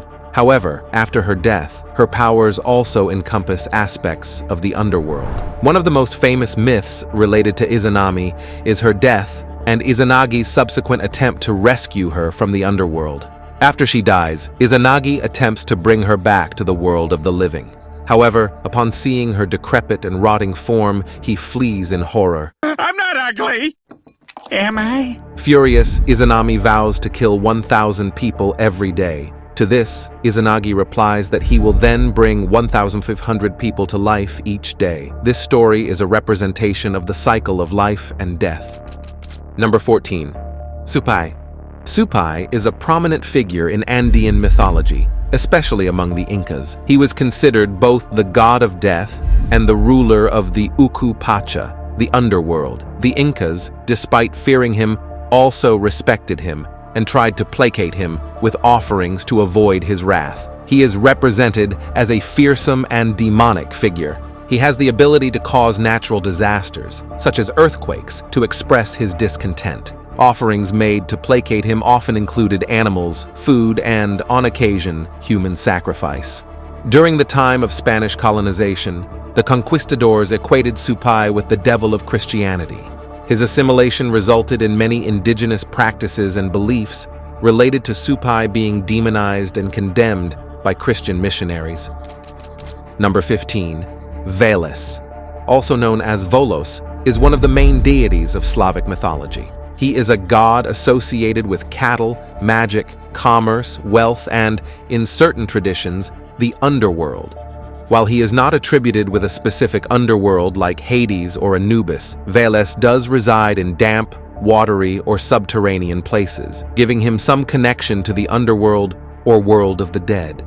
While Veles has several interactions with other Slavic deities, his most prominent counterpart is Perun, the god of thunder and sky, with whom he is often in conflict. Veles is often associated with the serpent or dragon, which represents his deceitful nature and his dominion over the waters and the underworld. He is a master of deception and transformation. One of the most famous stories in Slavic mythology is the eternal conflict between Perun and Veles. It represents the struggle between heaven and earth, order and chaos. Velus, from his subterranean realm, sometimes ascends in the form of a serpent or dragon to challenge Perun, stealing his cattle, water, or wife. My wife! Hey, that is my wife! Perun, in turn, hurls lightning bolts to defeat him. This cycle shows the seasonal changes and cosmic battles between order and chaos. Number 16, Baron Samedi, is one of the main figures in the Voodoo pantheon, especially in Haiti. He is known as the guardian of life and death, depicted in burial clothes, a top hat, dark glasses, and cotton in the nostrils, following the Haitian tradition of dressing the dead in this manner before burial. He does not specifically reign over a traditional underworld, but is the chief of the Gede, spirits of the dead, and has influence over the passage of souls after death. He is not associated with a specific weapon. However, his staff and potions are tools of his trade. Although he is an independent figure, Baron Samedi is part of a family of spirits, Loa or Loa. He has a wife, Baroness Maman Brigitte, who shares many of his responsibilities. Baron Samedi is known for his bold, rude, and provocative behavior, often making obscene jokes and worshipping rum. He is a protector of children and is considered the patron of rebirths. He has power over life and death. If he does not accept a soul into the realm of the dead, the person cannot die. He can also protect people from any form of premature death by ensuring that they are not harmed or injured. He is associated with rum and tobacco, especially cigars. He is also sometimes depicted with a watch symbolizing how short life is. There are many anecdotes and tales about him in the Voodoo tradition. In these tales, he acts as a mediator between humans and spirits and plays tricks or helps those who seek his intercession. He is known to be unpredictable. He can be very kind and generous, or very mischievous and malicious. Number 17, Mot. Mot is a deity in Canaanite and Ugaritic mythology. He represents both death and sterility. In Ugaritic mythology, he is found on ancient tablets from the city of Ugarit. Mot has clashes with Baal, the god of rain, storm, and fertility. Mot has control over death, barrenness, and drought. He is a consuming and devouring entity, often associated with the mouth or throat that swallows the living. It is depicted or described as an unpleasant figure linked with scorching heat and drought that causes the death of crops and living things. One of Mot's most famous myths involves his conflict with Baal. Baal, after establishing his own palace and demonstrating his dominance over other gods, challenges Mot. However, Mot, as the embodiment of death, devours Baal, causing drought and desolation in the land. Anat, Baal's sister and lover, seeks revenge, confronts Mot, defeats him, and scatters his remains. Baal is then resurrected, symbolizing the cycle of the seasons and the renewal of life after the drought. Number 18, Aran. Aran is a central figure in Welsh mythology. He is the ruler of the Annan, the otherworld or Welsh underworld. Although he is the lord of the underworld, Aran is not a malevolent figure. Rather, he is a just and honorable king. Annan, the Welsh otherworld or underworld, a place of beauty and peace that is often contrasted with the Christian concept of hell. He owned a herd of supernatural dogs known as the otherworldly dogs. These dogs were used in hunting and were known for their white color with red ears. As Lord of Annan, he has authority over souls and supernatural beings within his realm. Hope you guys dug this video as much as I loved making it for you. If you did, how about smashing that like button? And if you think someone else might vibe with it, share it out. Remember, your support is the real MVP here. YouTube's algorithm is a beast, but with your help, we can tackle it together. Thanks for being on this ride with me.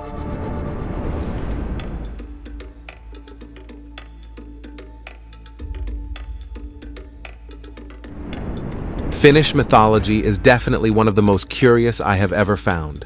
Their gods are evil, disgusting, and responsible for human suffering. Well, at least part of them. The other is the opposite extreme, with much more hippie and generous gods who love nature and protect humans. Number 1, Ilmatar. She is known as the Maiden of the Air, deity associated with creation and primordial nature. Before the world as we know it existed, Ilmatar floated in the primordial waters. One day, a bird's egg fell on her knee and broke.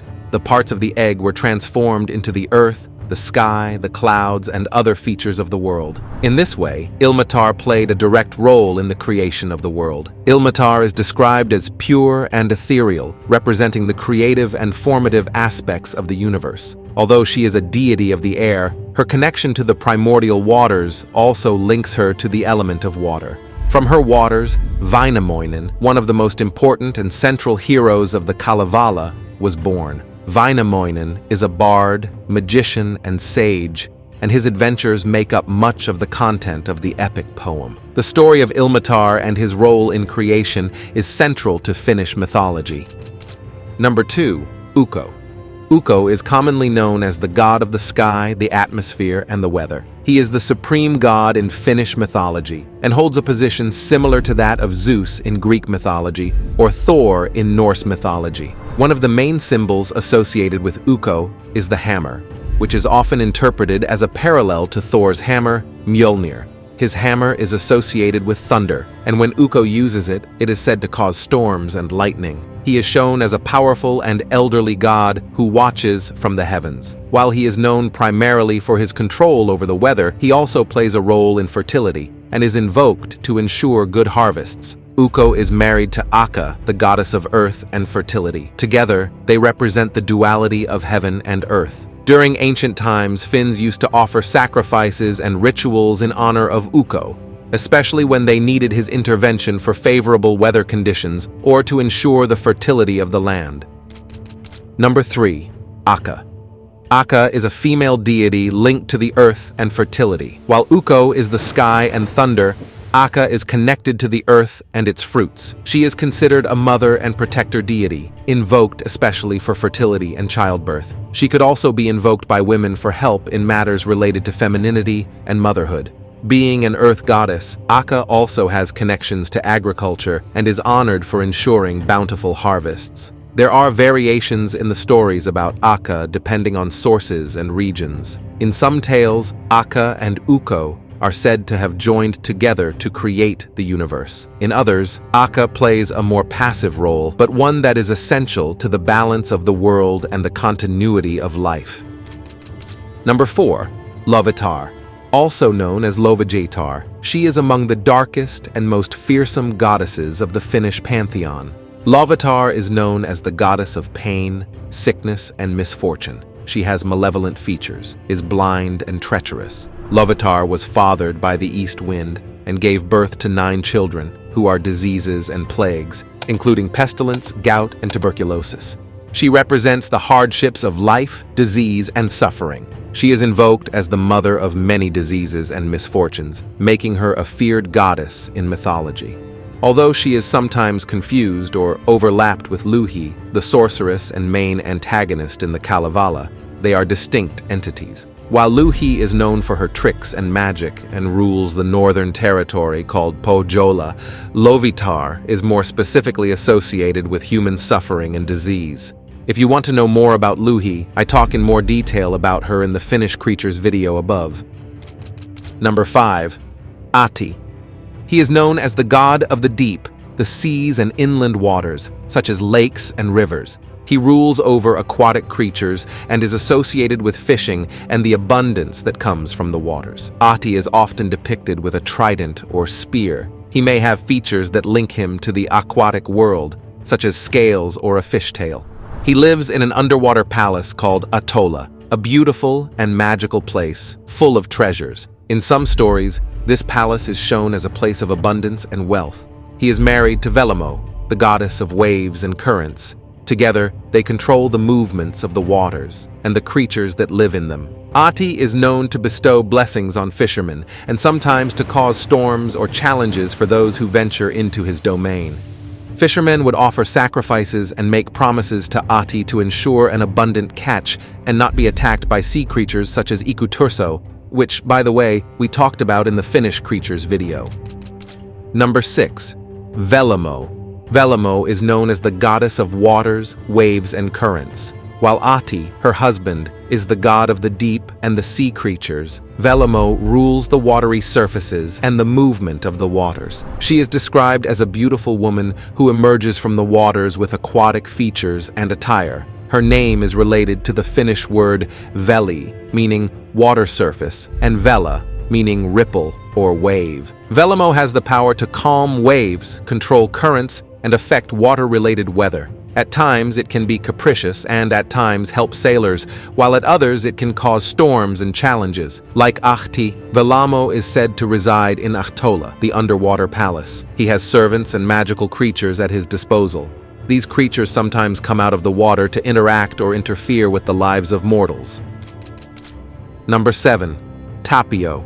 Tapio is the god of forests and hunting. He rules over forest animals and plants, and has influence over hunting and gathering activities. He is depicted as a majestic figure, with features that reflect the forest itself, with a beard made of moss or a headdress of branches and leaves. He can be benevolent and generous, especially towards those who treat the forest with respect, but he can also be a capricious god. Those who entered the forest used to invoke Tapio for protection and good fortune. Finnish hunters used to perform rituals and prayers to gain his favor, hoping for a successful hunt. At the same time, he was asked to keep dangerous animals away and to guide hunters to good prey. Tapio has a family that is also associated with the forest. His wife, Mielikki, is the goddess of hunting and forest animals. They have several sons and daughters who represent different aspects of the forest and its creatures, as we will see below. Number 8. Mielikki.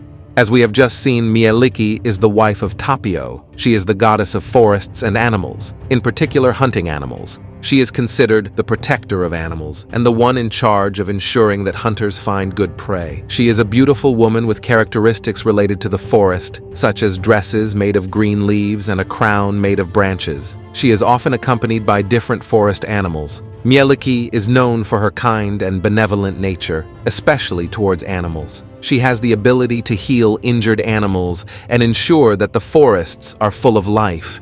In addition, she is the creator of bears, one of the most revered animals in Finnish culture.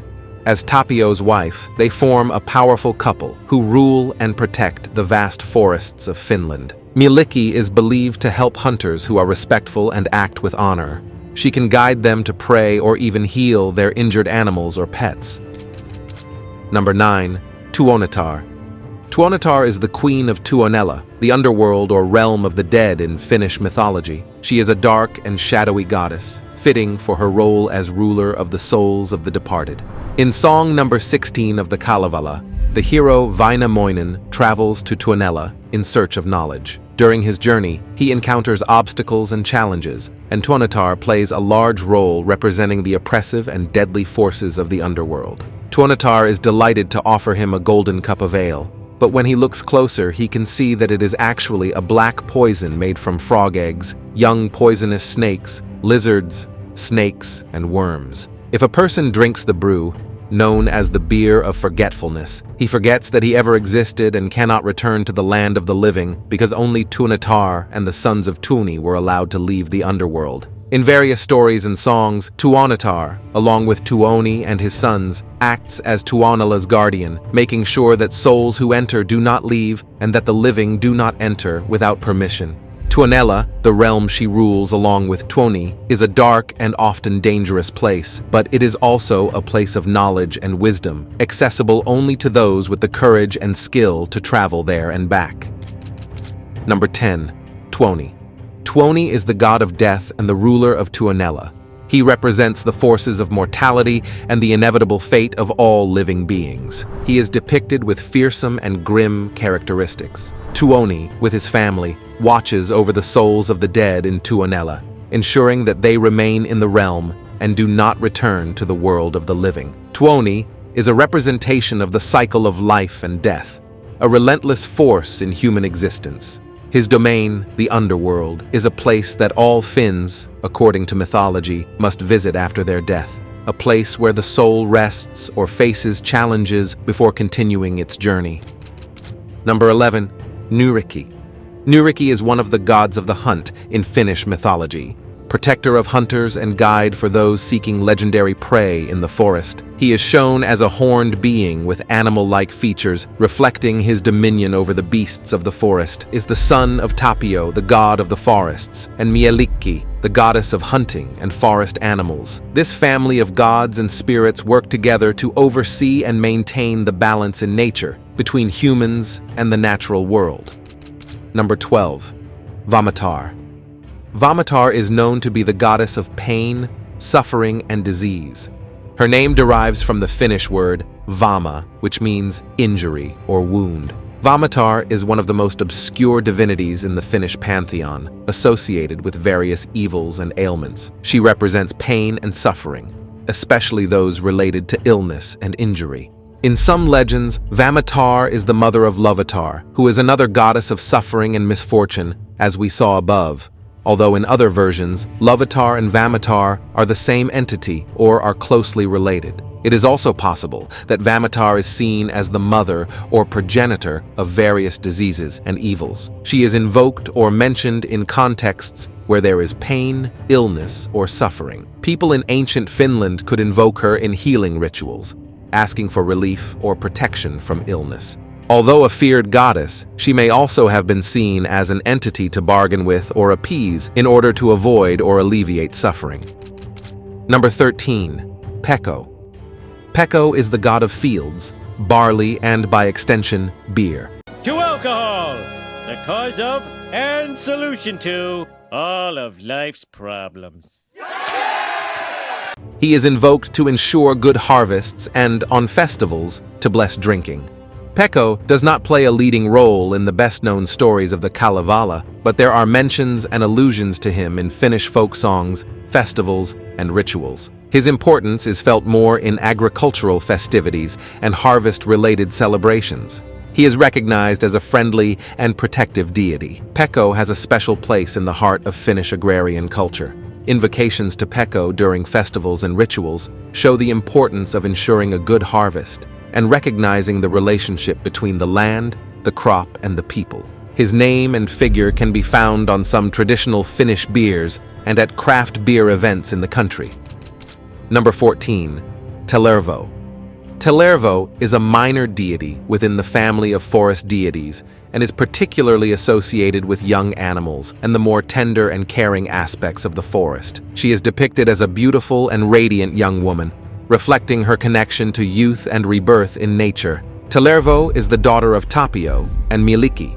Along with her brother Nyrikki, she plays a role in overseeing and caring for the forest and its creatures. As a god associated with youth and care, Tellervo symbolizes renewal and growth in nature. The ancient Finns saw the forest not only as a resource, but also as a living being in itself. And Tellervo represents that vital and rejuvenating aspect of the forest.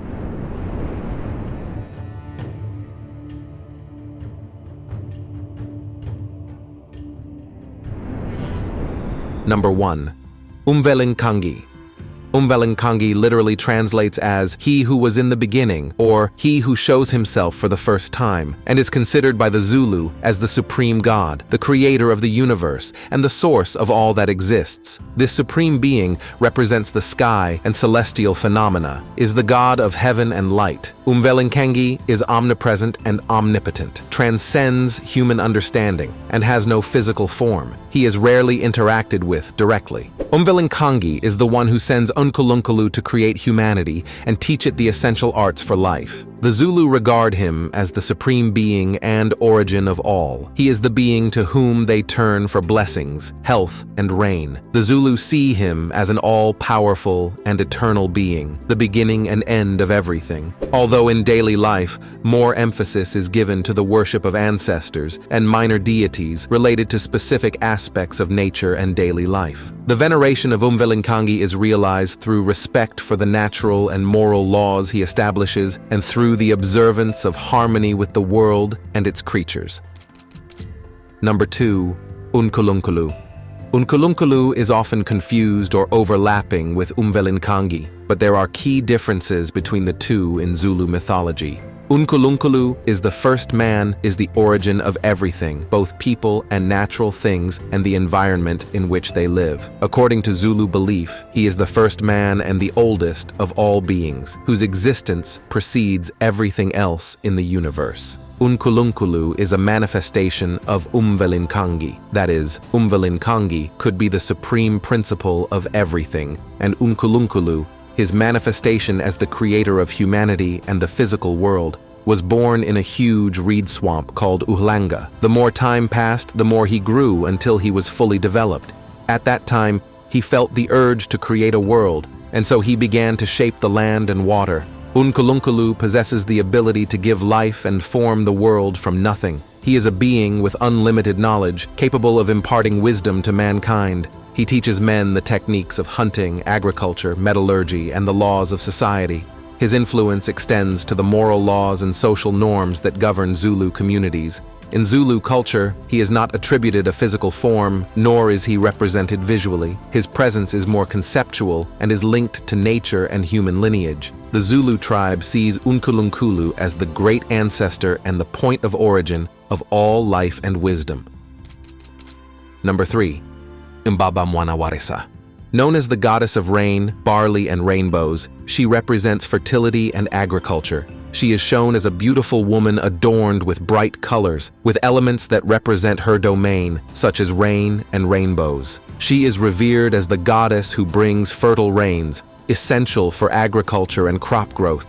Farmers depend on her blessings to ensure the fertility of the land and a good harvest. It was she who taught the people the technique for making beer from barley, a drink that has a central place in many Zulu ceremonies and social gatherings. As the controller of rain, her command over this element is crucial to survival. The rainbow is a symbol of her presence and promise of rain.